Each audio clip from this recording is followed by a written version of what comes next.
Hello and welcome. We're back for Leaders Up Close, right? It's a program of the Engineering Leadership and Innovation Institute, also known as eLife Squared, here at UCF. Very proud to have Duke Energy as our sponsor. Very proud to have Michael Lewis here to share his story about leadership. And so you've read his bio. He's Vice President at Duke Energy. And Michael is going to share with us his story, his view about caring to lead. And that's what it's about. Right? So how, as we go create, as we go innovate, collaborate, deliver world-changing solutions, how do we care enough to lead? Michael Lewis. Thank you.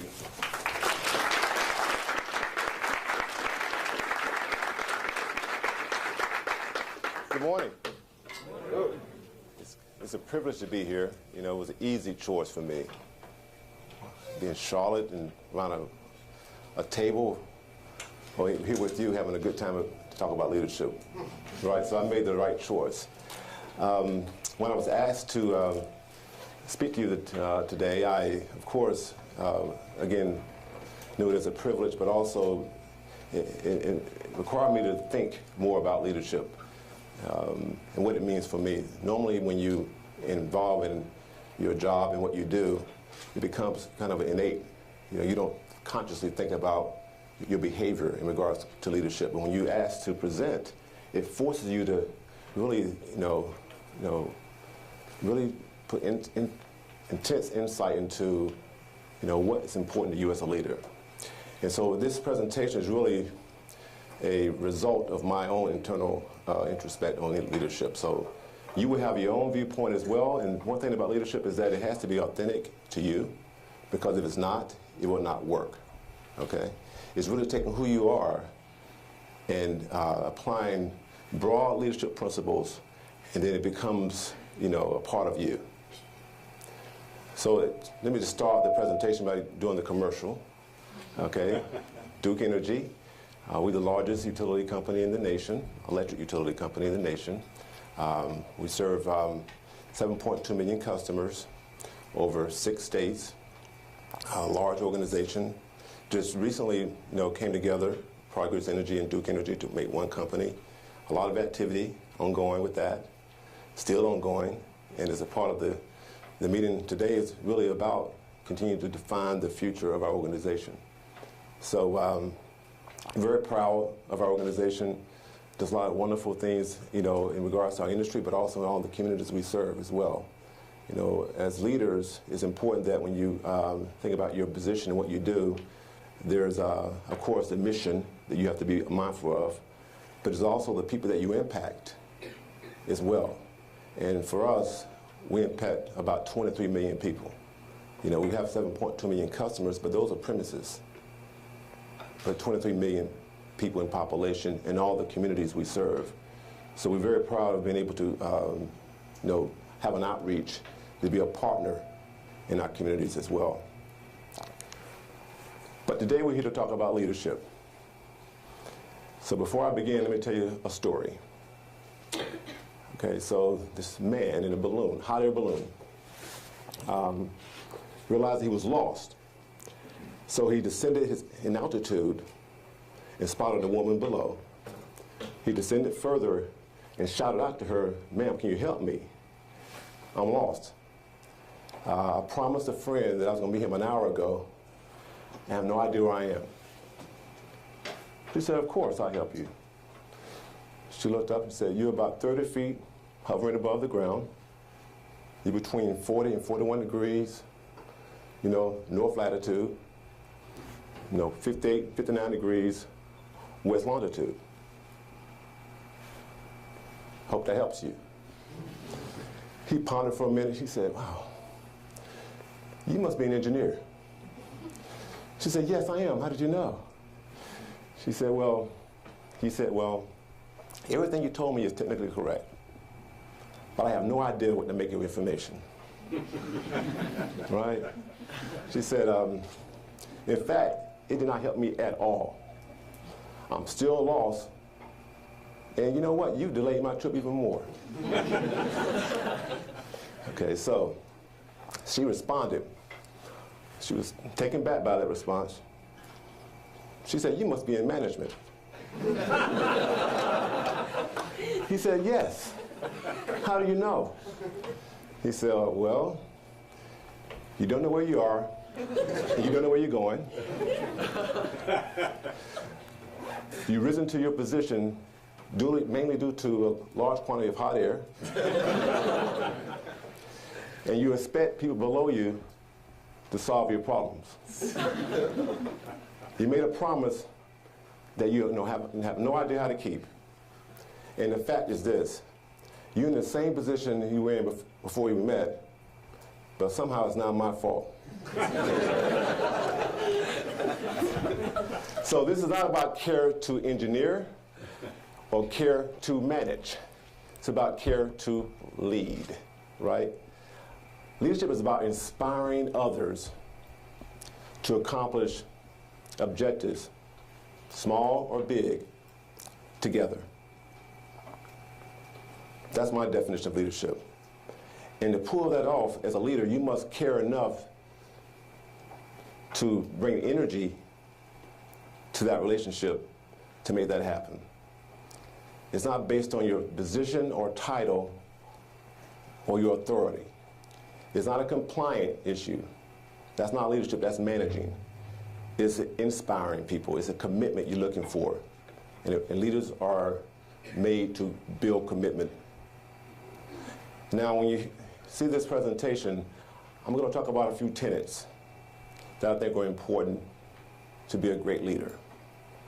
And within those tenets, I'll have some attributes that I'll further expand on to define those tenets. But again, let me remind you, you may have your own tenets that applies to you and your personality. This is an example or a model for you to base your leadership on, but it's not the solution. Is that fair? Yeah. Okay. The first tenet is about being courageous. So you can read the definition. And when I say courageous, you know, we speak of that from a standpoint of danger and fear and difficulty. And as a leader, being able to understand that, but not allow that to have an adverse impact on your ability to lead. Okay, so whatever we do has risk. No matter what it may be, there's risk. And a leader must understand that risk and prepare his or her team to achieve an objective despite the risk. And there's a degree of courageous authenticity required to pull that off. So when you think about being courageous, your mind may go to some extreme scenario, like the military or, you know, life and death situations. But you can be courageous in supporting an idea from one of your team members that has headwinds that people may not agree with. Because your reputation is now at risk for supporting that idea of one of your team members.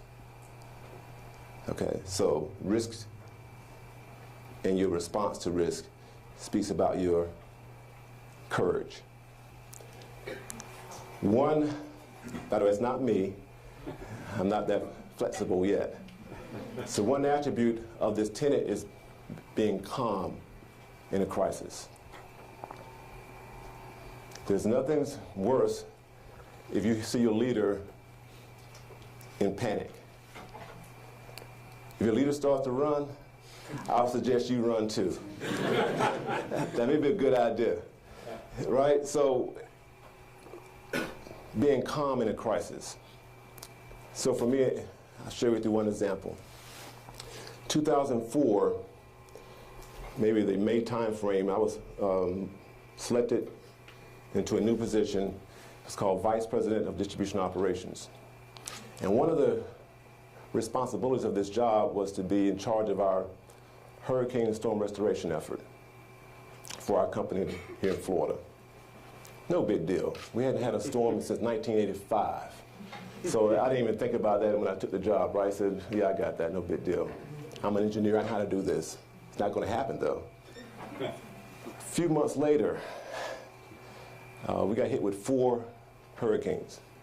You all know that, right? Some of you, I've forgotten most of that for make sure I keep my mental stability, but that was a moment of crisis for our organization. Something very new to us or that generation of employees.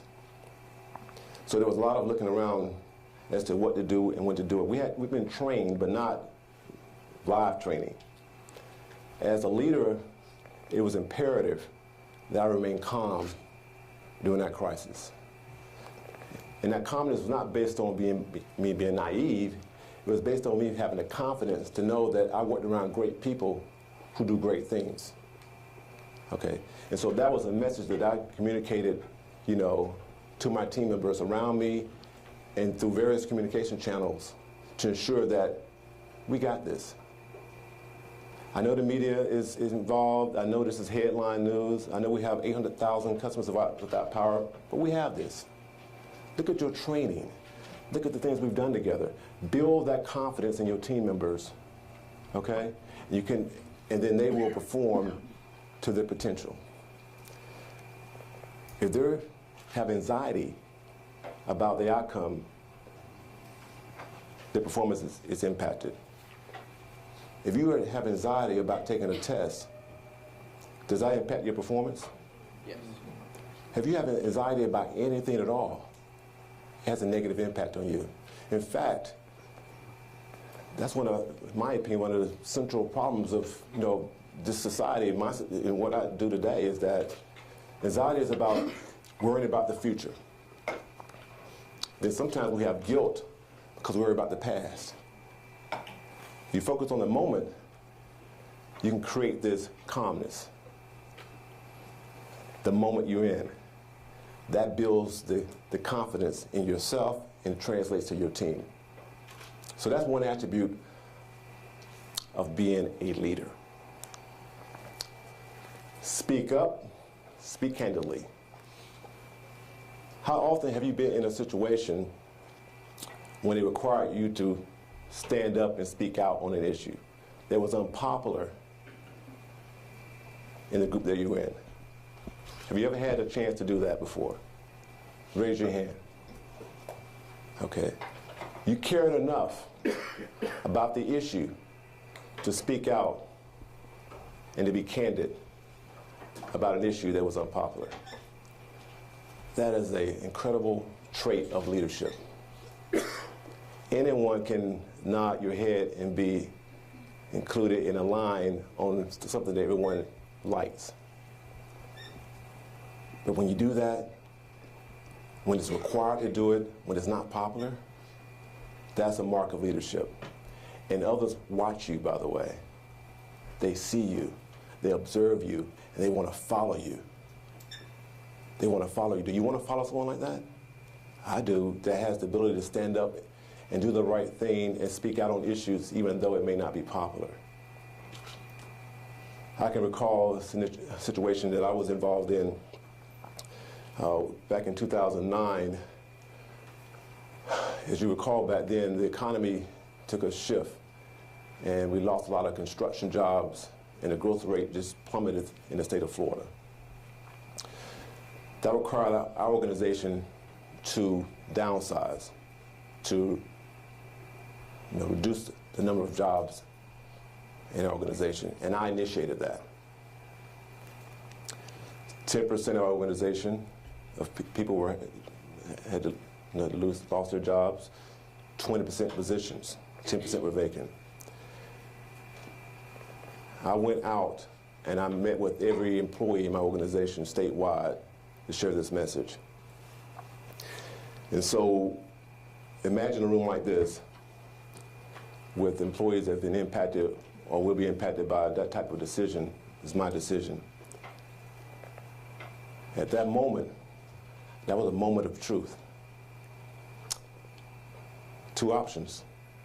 One is to deflect and to suggest, rationalize the economy and the uncontrollable events and that I was I'm part of the wave. I'm just delivering the message because this is coming down based on macroeconomic issues, right?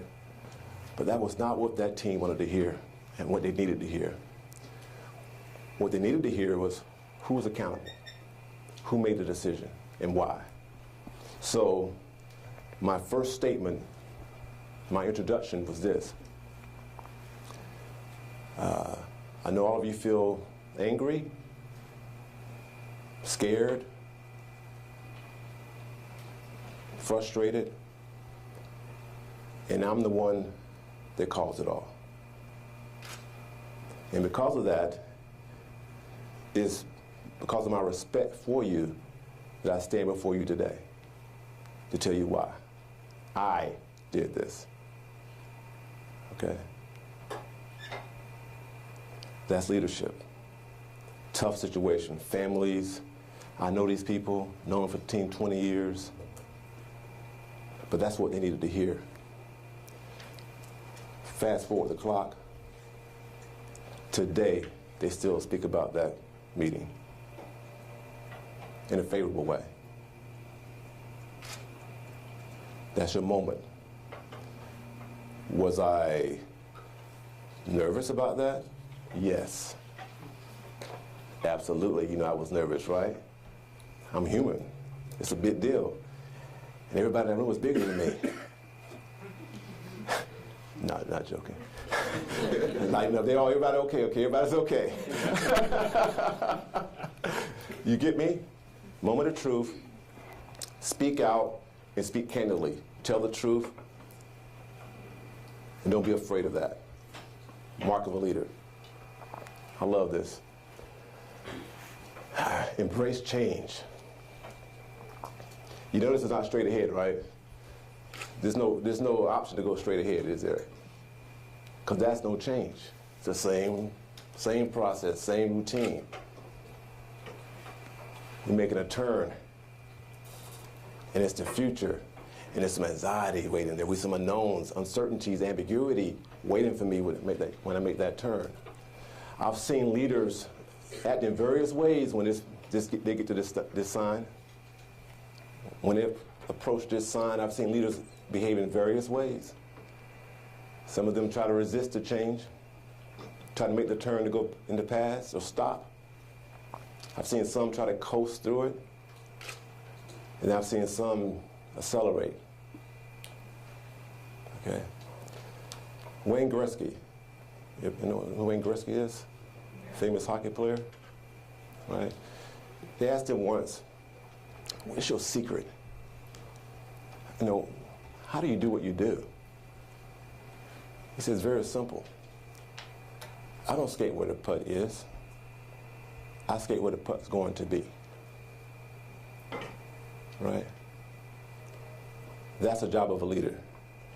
It's to not resist change or to let it overtake you, but to embrace it and understand how to skate to the putt where it's going to be. Okay? An example that we went through, this with Duke Energy. I was formerly with a company called Progress Energy, which was acquired by Duke Energy. And before that, I was with a company called Ford Power. It was acquired by Progress Energy. So, a lot of change, right? Quite a bit of change. So you can imagine what that does to an organization. And the anxiety is that within that organization, that you go through that change. You get to this sign. Same philosophy. I did my recon. I went to Raleigh. I went to Charlotte. I talked to people that work for Progress Energy. I spoke, at that time, Carolina Power and Light. I spoke to people that work for Duke Energy or Duke Power. And I got insight or intel on the future. I went after it. I didn't wait for them to come to me. I went to them. I came back and shared all that intel with my team, compared and contrast, talked about the advantages, disadvantages. And before you know it, we were in the change now. It's like driving a car, you know? When you're in a curve, your intuition says, slow down. But we all know, room for engineers, right? That what you should do is do what? Accelerate. Traction. Defeat the vector that's pushing to the curve. Defeat that vector, right? By gaining traction and going through the curve. It's counterintuitive. The same with this. You go and embrace change, and you get your people involved in the change before it even happens. So the outcome of that is this. In both of those moves, my team members around me move forward to those changes. And so did I. And others that resisted did not. And the sad part about it wasn't about them. That's their choice. Because we all make choices, don't we? But their team members below them got hit, that is an issue for me. Because they're just following the leader. So when the leader's not embracing change, the organization becomes very difficult for them to embrace change. Okay? You with me so far? All right. Second tenet, being authentic. Being authentic, being yourself, be who you are. Be free. Just take a deep breath. I like who I am. You know, the flaws, the strengths, all that comes with me. No one's perfect. Haven't met that person yet, right? I am who I am. Be authentic. That's sometimes hard to do. That's difficult to do. When you see a norm going one way and maybe that doesn't reflect who you are, sometimes we try to remodel ourselves to reflect whatever that may be. I suggest to you that's a mistake. Maybe tactically it may work for you for the short term, but long term, I have never seen that work. Being authentic, this is what it means from a business standpoint. For someone to follow your objective, to believe in your plan, they first must believe in you. How can they believe in your plan when they don't believe in you?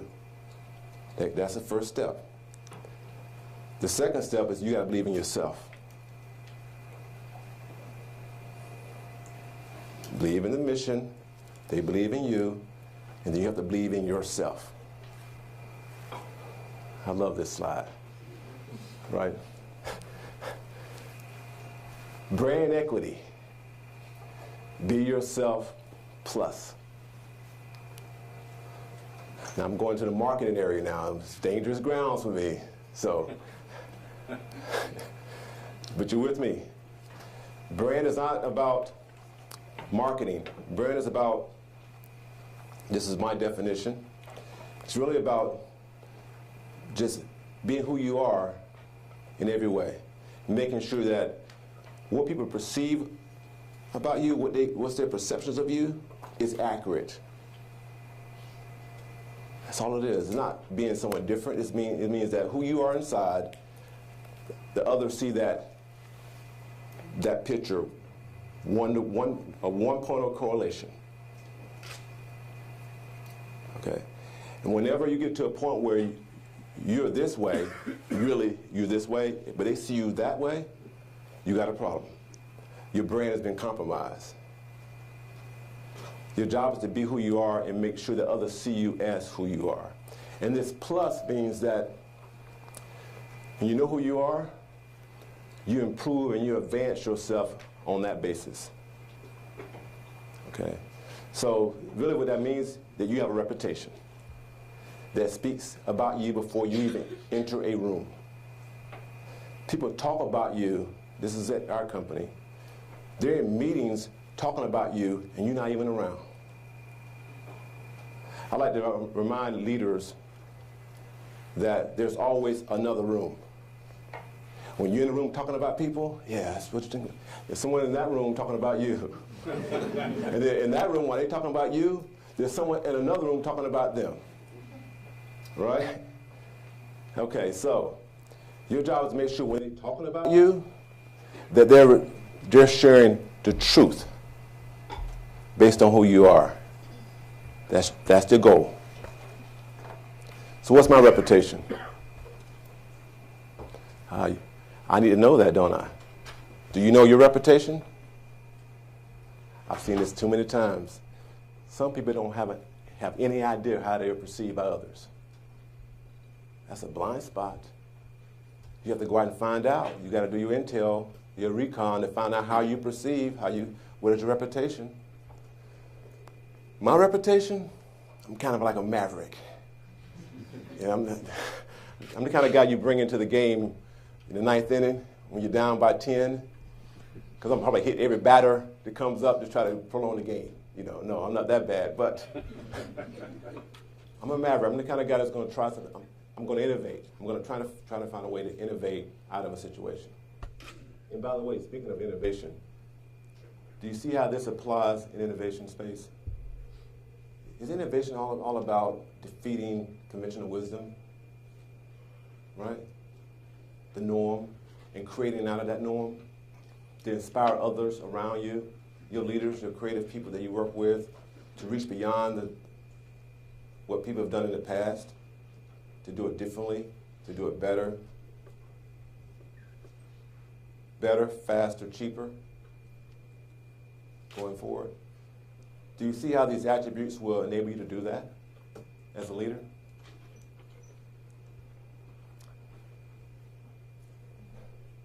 Being politically savvy versus being political. About leadership. There are political leaders and there are politicians. Right? You want to be politically savvy. You want to be able to understand and navigate your team through an organization, through a maze. That's having awareness about, tactics and relationships and those type of things that creates the greatest outcome or the greatest probability for success, mission success. The way you check yourself on this is a very difficult one, by the way, because you get involved in it, like you get involved in politics. Before you know it, you realize you become a politician. The way you check yourself in this space is always think about mission first. That whatever you do whatever you're doing, whatever it may be, navigating, examining, building relationships, mentoring, finding a mentor, is all about advancing the mission, not advancing you. This is how it works. Advance the mission. In turn, that advances your what? Your team. And your team advances you. That's the sequence. If you get out of sequence, you can become political, and you have to face this guy. Okay? Do not sabotage your career. I've seen this story. I've seen vice presidents sabotage their career. Ambition. Nothing wrong with it. In fact, that's the energy that we all need to continue to grow. Ambition that's misplaced creates an outcome that can lead to you losing your career. When your means of doing things is all about you, not about the team, not about the mission. Any questions about this one? Being responsible. So, do you all, just a show of hands, how many of you see your parents as being leaders?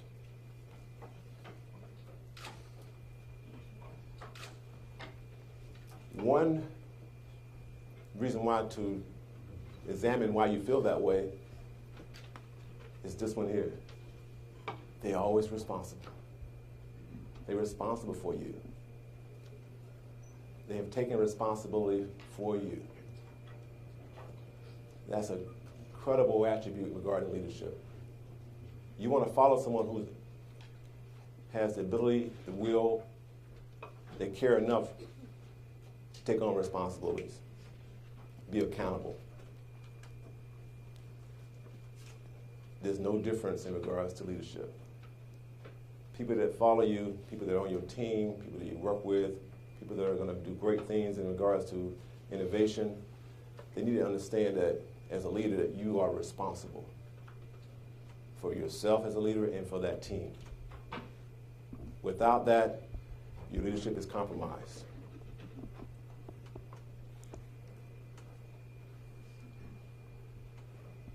You all remember what happened in January of 2012? What's the name of this? Do you? The Italian liner, ocean liner, that the Costa Concordia. What happened? Passengers first, captain last. What happened here? Opposite, right? Oops, somebody didn't get that one right. You know, as I was researching this, you know, it goes on. You know, took him, how long did it take him? He waited an hour to even issue the abandoned ship order. So the event happened, the ship is listing, and no abandoned ship order. Then when he finally issued the order, there's an international maritime law of, in 30 minutes, everyone needs to be abandoned off the ship. How long did it take for the passengers to get off this ship? Well, first of all, some of them never got off. But the time that most of them abandoned ship was 6 hours. And by the way, he did leave the ship before some of his passengers. Okay, that's not leadership, is it? Not at all, not at all. Negative event, horrible event to allow a ship to hit a rock in calm seas. So that was a start there, okay? But let me share something with you. As a leader, if you're in this job long, in your role long enough, you will hit a rock one day during calm seas. Sorry to tell you this. No matter how good you are, how sharp you may be, as a leader, one day you will hit your rock during calm seas, where no one even would have expected for you to fail, and you will fail at that moment for some reason. It's going to happen. You can't go undefeated in this business. You will take a loss. Now the real trick is, how do you deal with it? For me, it happened on December the 20th, 2008. You remember that, right? December 20th, 2008. I get a call on a Saturday morning, and one of my employees in Clearwater had been electrocuted. We call it primary contact in the industry. Primary meaning that the primary voltage of 7200 phase to ground, 12,400 volts phase to phase. He had been hit. Primary contact. And a flash. A flash in our industry is where, 3,000 degree ball of fire engulfs you for a moment or two before the breaker operates and extinguishes that flame. So I go to the hospital that Saturday, the burn unit in Tampa, and there I am in the waiting room with this young man's wife and his sister. And the wife and this young man just had a son that was maybe 8 months old. And it was like the three of us in this burn unit. And I'm the senior vice president of the organization. I have statewide responsibilities from west of Tallahassee down to Lake Wells, Sebring, and this side of the state and that side of the state. I was in a hospital room. And there I sat. Then I went into the burn unit, dressed out, with the, you ever been in a burn unit before? You got to dress out in this, so you don't infect this person, because their immune systems are down, right? And there hovered over this young man who was unconscious. Good news, he's back to work.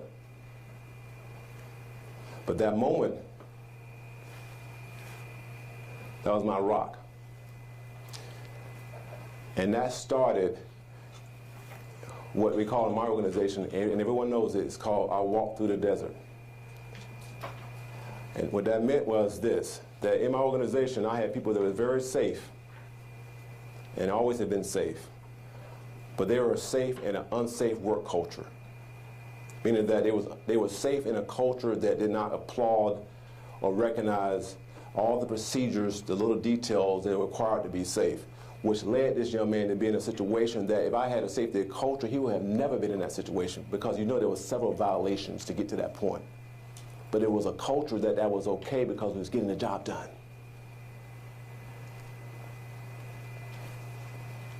Fast forward the clock. I did my abandoned ship within 30 minutes, okay? They was off the ship. Transformed the organization. Well, now we have a culture of safety in Duke Energy, Florida. You will have your moment as well. You believe me? You think I'm joking? I'm not joking. It will happen, but you will be measured by how you respond. Clarity out of ambiguity. You see how that works? That's not a pun, by the way.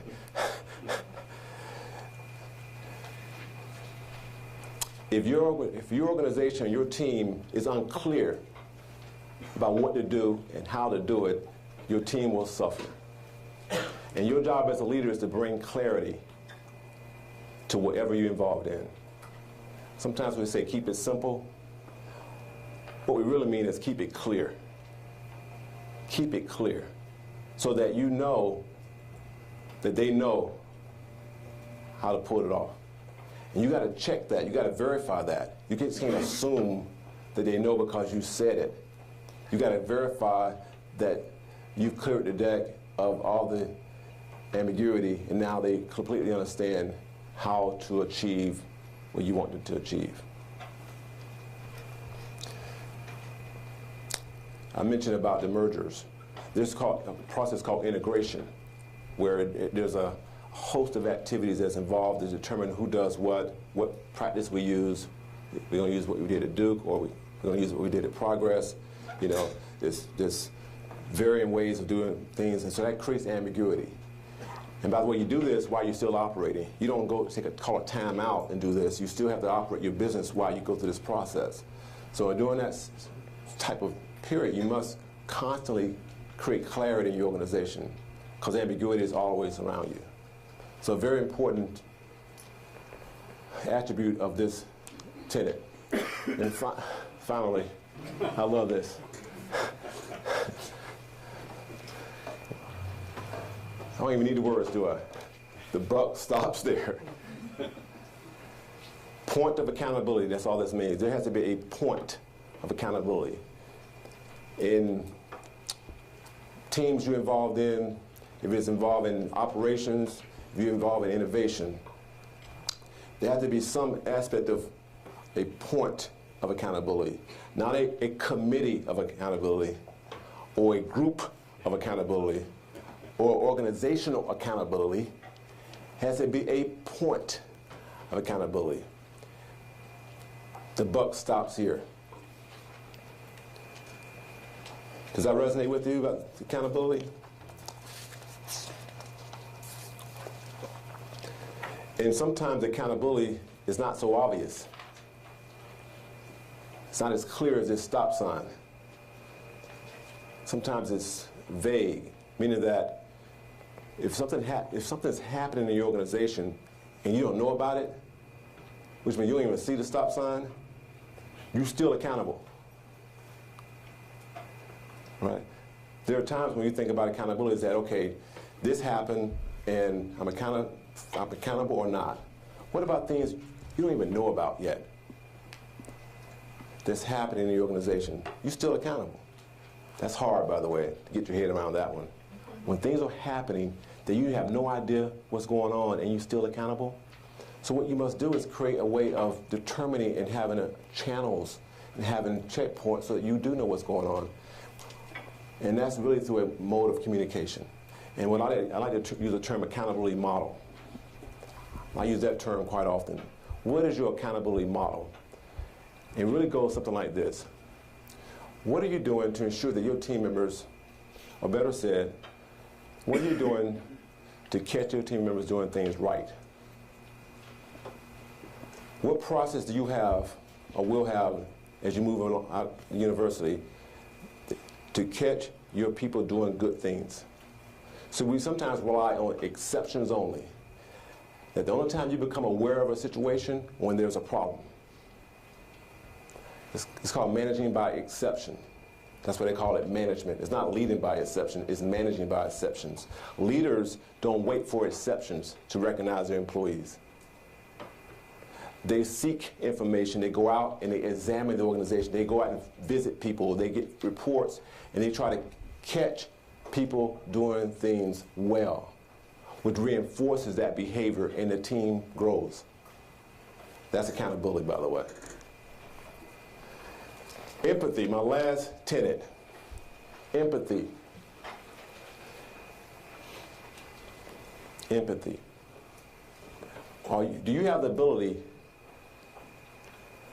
to think about how someone else feels? Can you put, in some way, yourself in other people's shoes? Can you look at a situation from another person's viewpoint? Do you have that ability? Because that's my definition of empathy. That you now resonate yourself to a point where you can now examine scenarios not only from your viewpoint, but from your team's viewpoint, which would make you a better leader when you're in a room that they're not in and you represented them on an issue. Because you can't take your team with you. You know those Verizon commercials where the network followed you? That's not true. It doesn't work that way. It doesn't work that way. In fact, you by yourself a lot of the time when you're representing your team on an issue. But if you don't have any empathy or understanding of that, difficult time. That's cute, isn't it? That's cute. Communication 101. Understand this, that communication has multiple channels. More channels now than when I started my career. You must use them all. You got to flood the gates. Every single channel there is in communication, you got to be in that channel. More importantly, you got to be on the receiving end of that information as well. You have to listen. You have to understand and listen. Finally, the attribute that I really, really think is important is being an advocate for your team. The shield. The last line of defense. Okay? Do you see how this builds loyalty, by the way? When you pull all this together, loyalty in what respect, though? Loyalty in regards to they worship you? No. They worship the mission. They have loyalty towards the mission. And by the way, you happen to be the leader of that mission. So there's alignment there. You create alignment by all that I've mentioned, but my humble opinion, you create the greatest alignment with this attribute. When you know someone's fighting for you, when they're advocating for you when you're not around. Can you do that as a leader? By the way, this advocacy sometimes takes place in hostile environments when people may not agree with your position. So finally, carry the lead. You get it? Do I have to even talk about it? There it is, right? Care to lead. You got to have the energy inside of you and the emotional fortitude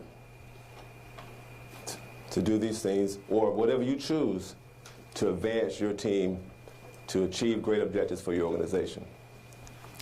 Thank you for your attention, and I will take questions, or We can take one. take one or two. Thank you so much for coming and speaking to us today.